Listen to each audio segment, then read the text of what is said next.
Bismillahirrahmanirrahim. Assalamualaikum warahmatullahi wabarakatuh.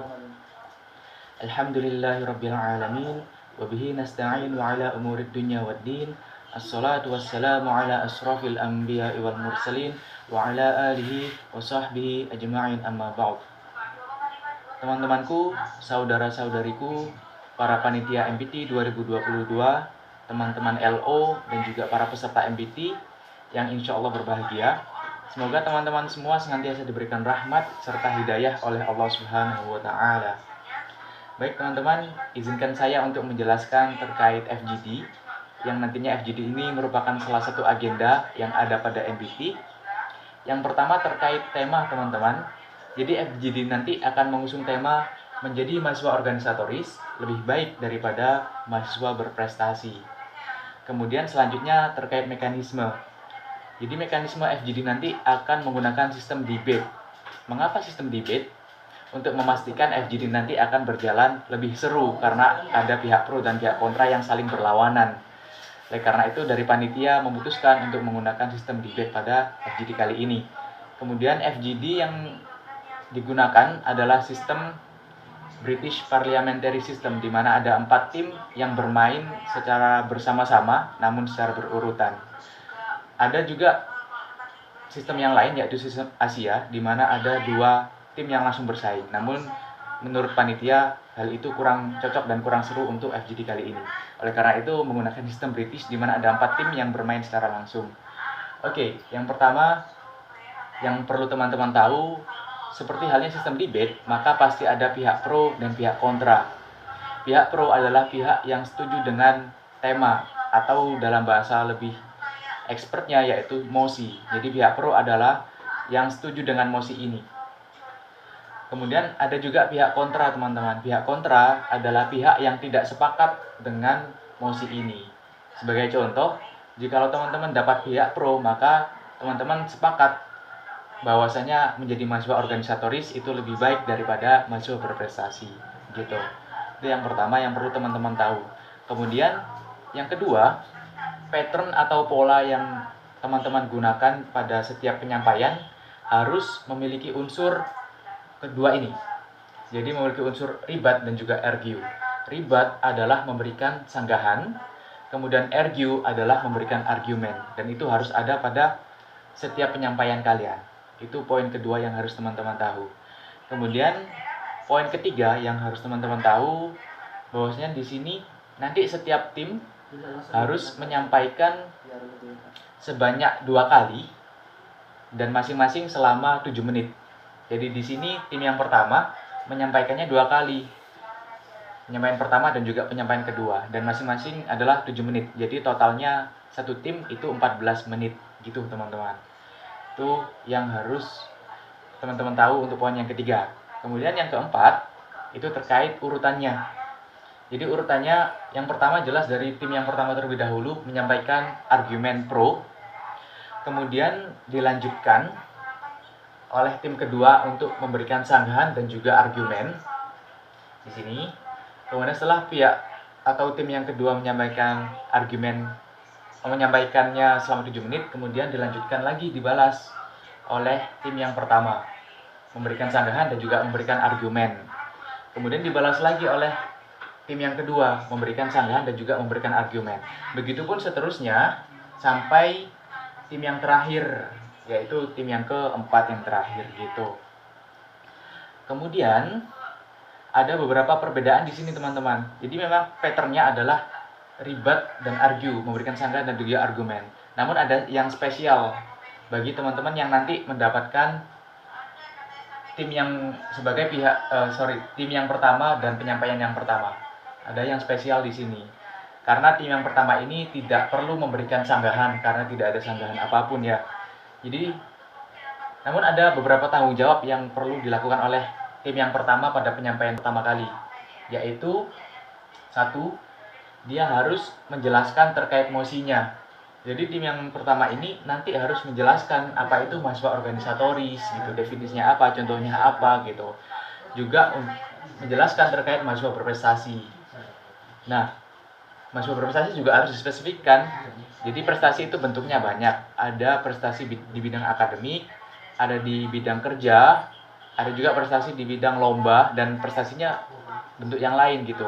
Namun pada FGD kali ini, prestasi yang dimaksud adalah prestasi lomba. Nah, itu yang harus teman-teman jelaskan jika teman-teman nanti menjadi tim yang pertama pada penyampaian pertama kali. Gitu.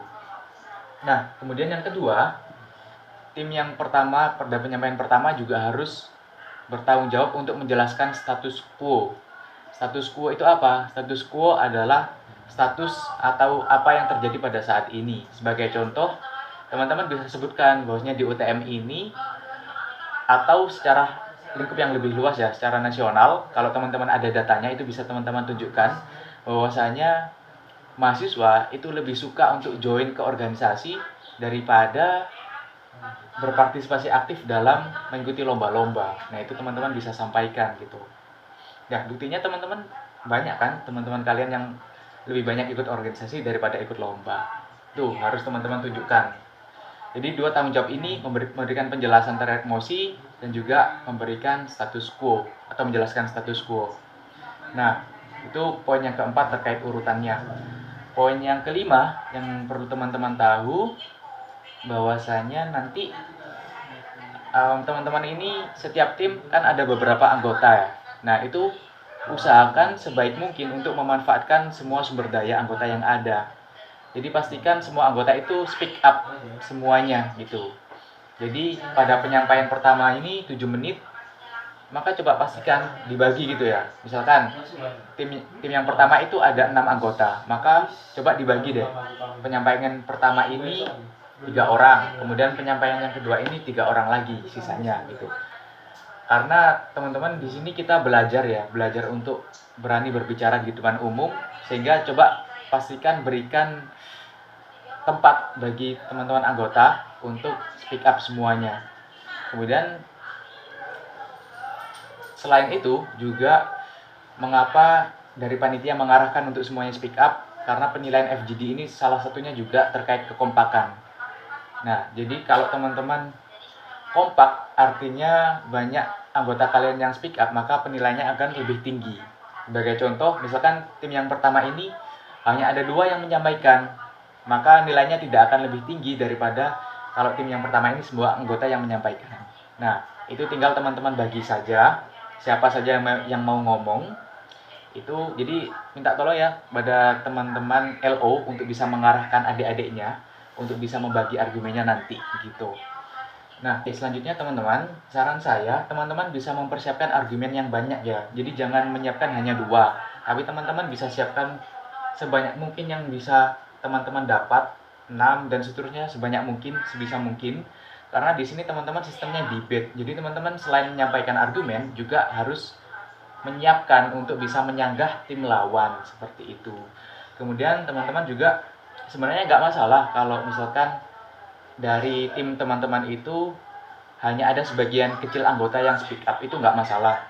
Tapi ya itu nanti akan berpengaruh ke penilaian. Misalkan dari tim yang pertama ini pada penyampaian pertama hanya 1 atau 2 orang aja yang menyampaikan, itu sebenarnya nggak apa-apa. Atau kemudian selanjutnya di penyampaian keduanya hanya 1 atau 2 orang juga nggak masalah. Yang penting teman-teman di sini mencoba untuk belajar dulu deh untuk bisa membagi atau bisa meningkatkan kekompakan teman-teman gitu. Dicoba untuk diharapkan semuanya bisa speak up. Gitu ya teman-teman. Kemudian itu tadi poin yang nomor 5. Kemudian yang nomor 6 yang harus teman-teman tahu, teman-teman untuk sistem debate ini kalian tidak diperbolehkan untuk membaca ya. Jadi nggak apa-apa kalian bisa prepare, bisa mempersiapkan bahannya, ditulis di kertas atau bentuk paragraf, itu silahkan nggak apa-apa. Tapi pada saat teman-teman menyampaikan, itu tidak diperkenankan untuk membaca. Kalau melihat sedikit-sedikit itu boleh gitu. Tapi jangan sampai konteks banget gitu. Karena di sini ya buat belajar gitu. Jadi coba dipaksa diri teman-teman untuk keluar dari zona nyaman untuk berani berbicara tanpa membaca. Itu ya poin yang nomor 6 ya. Itu nomor 6. Oke, kemudian poin nomor 7 yang perlu teman-teman tahu, Jadi di sini teman-teman masih belum tahu ya, dapat pihak pro atau pihak kontra. Jadi nanti pembagian pihak pro maupun pihak kontranya akan dibagi pada saat hari H. Kemudian juga teman-teman masih belum tahu nih, dapat posisi atau posisi tim yang nomor berapa, dapat nomor 1, 2, 3, atau 4, itu masih belum tahu. Jadi semuanya dapat posisi tim atau dapat pihak pro atau kontranya itu masih akan dibagi pada saat hari H. Insya Allah tepatnya pada sebelum FGD. Jadi FGD itu insya Allah siang hari. Tapi untuk pembagiannya ini akan diundi pada saat penjelajahan di hari kedua, yaitu Sabtu pagi gitu teman-teman. Oke, saya rasa itu dulu teman-teman untuk penjelasan FGD. Kalau misalkan ada pertanyaan atau apapun itu yang dibingungkan, silakan bisa ditanyakan ke LO. Semoga bermanfaat teman-teman dan good luck ya untuk persiapan FGD-nya, dan good luck juga untuk teman-teman nanti yang mengikuti MBT 2020.